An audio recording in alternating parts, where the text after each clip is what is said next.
This is the Intex up to 7,000 gallon salt chlorinator. You can see it's hooked up, running. Here's what the screen looks like. That light doesn't actually flash, it's just the recording. You hit the boost timer here and it will basically shock the pool. You set up your timer, so how often you want this thing to kick on and how long. There's a self-clean I haven't used yet, I'm still kind of reading up on that.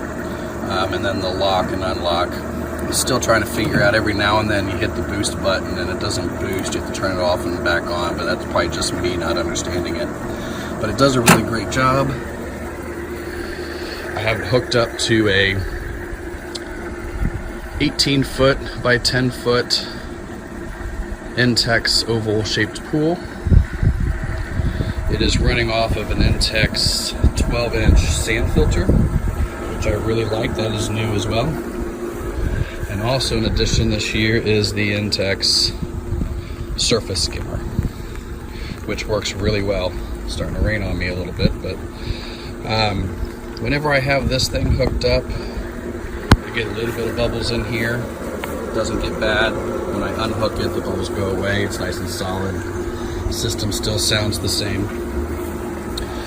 But the pool itself is nice and clean. I've been running it for about a month. I guess it's kind of hard to see the bottom. I do have some spots on the bottom I'm working on. Still trying to get used to the salt chlorinator. But I think I finally got it down to how long it's got to run. On a pool like this, it's about 5 hours a day.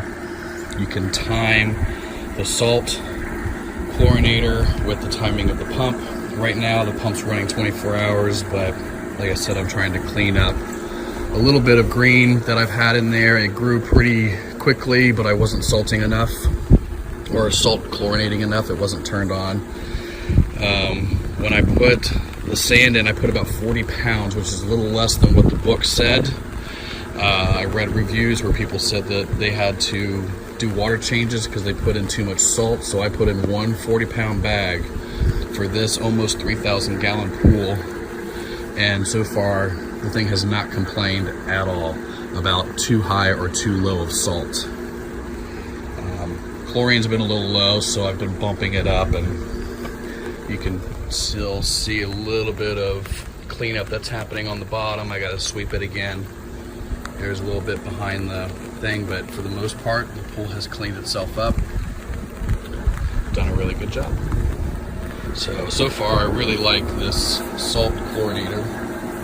The only downfall is, well, I take the pool down every year, so I have to put a new bag of salt in every year, but for pools that don't get taken down, they say once you put a bag of salt in, you rarely have to add salt. The only reason why you have to add it is because of splashing. Salt does not evaporate. It will stay in the water. And so far I haven't had to add any salt at all. And the machine will actually tell you when your salt's low, when the pump flow is low, when the salt is high. It'll tell you. I have not had an issue with it at all. I know a lot of people have because they follow the instructions in the book, but like I said, almost 3,000 gallons. All I have in there is 40 pounds of salt, and it's worked great.